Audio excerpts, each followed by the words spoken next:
Tout le monde connaît les raisons. Tous les jours ici, nous développons les raisons, les causes profondes qui amènent malheureusement cette violation.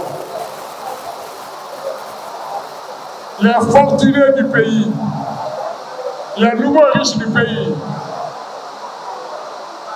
ont bâti des immeubles partout où il y a des bassins de rétention pour les eaux pluviales. La première information est triste.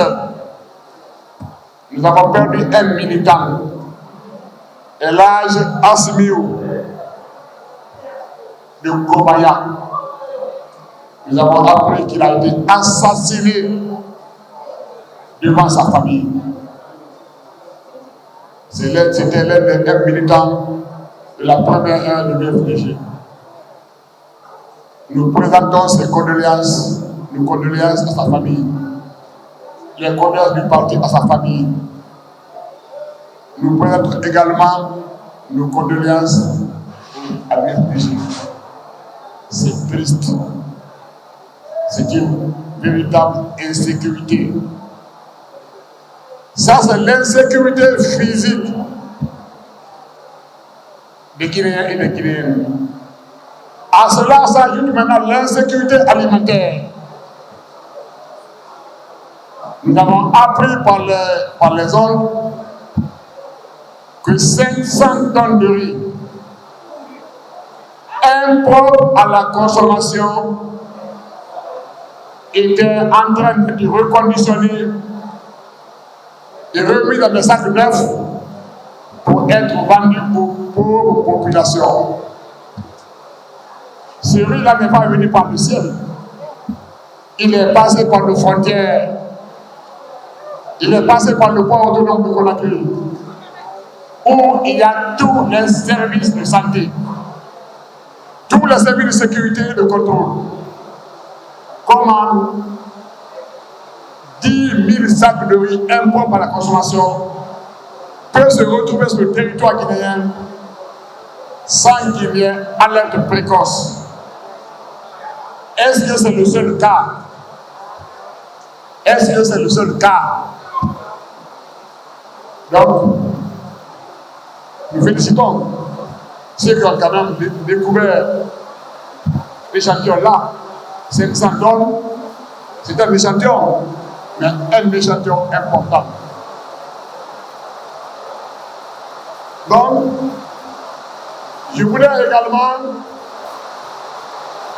je n'insisterai pas dessus, parce que Maître Sané nous a fait le compte rendu. Madame Maï Kadija est là également, mais Madame Maï m'a chargé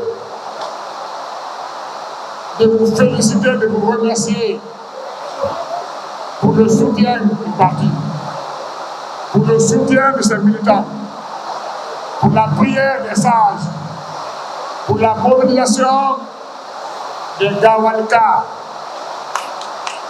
qui l'ont accompagné pour l'épreuve de la même vie. Elle me charge de vous remercier pour cela. Évidemment, tous les communicants qui ont défilé à la tribune ici ont parlé de sujets sur lesquels je ne reviens plus. Voilà, la pluie a repris. Je ne sais pas comment nous allons rentrer chez nous, parce que l'inondation est devenue le compagnon permanent des Guinéens. Quand il pleut, quand les eaux pluviales emportent les motos et les motards, quand les pluies détruisent les habitations, on fait des communiqués, on va coucher des maisons, on va faire des recensements et on prend des grandes promesses qu'à partir du mois d'avril, de mars, on va trouver des solutions et après les pluies, on met le dossier de tiroir. Ce n'est pas aujourd'hui que les inondations ont commencé en Guinée.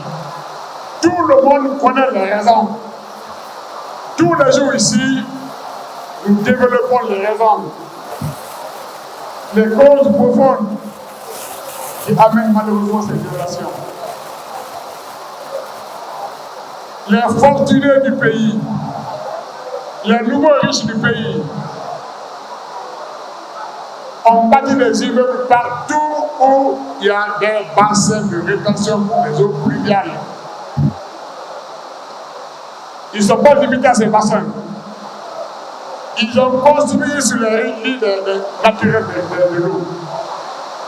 Allez à Belvédère, de gauche et à droite, jusqu'à Swambosia, tout est construit.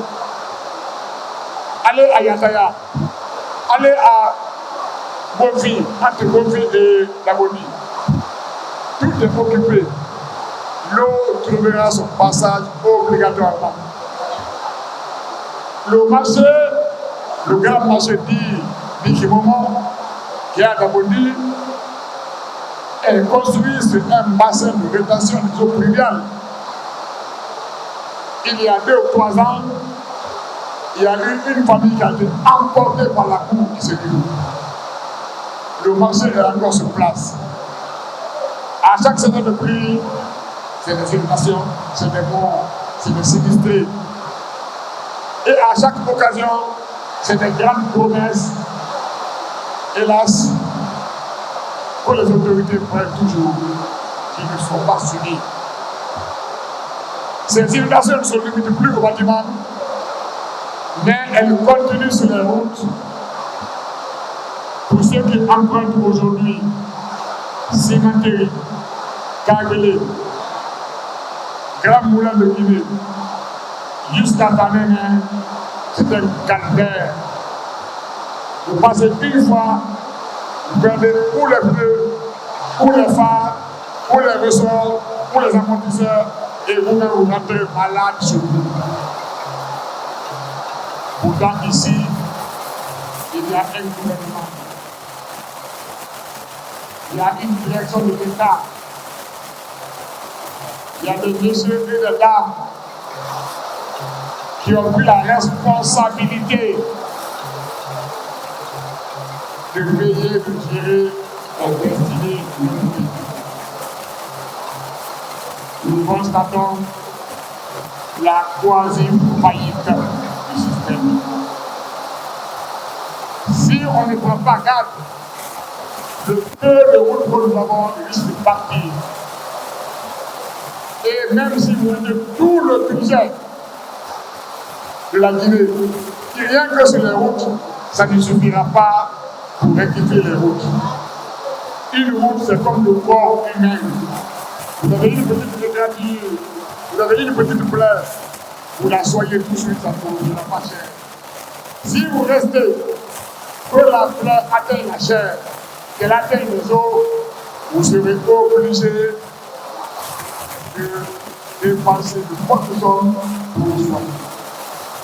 Ce sont des messages que je voudrais vous porter aujourd'hui au nom de mon collègue Paul Fana et au nom de notre président Elad Seydou Diallo.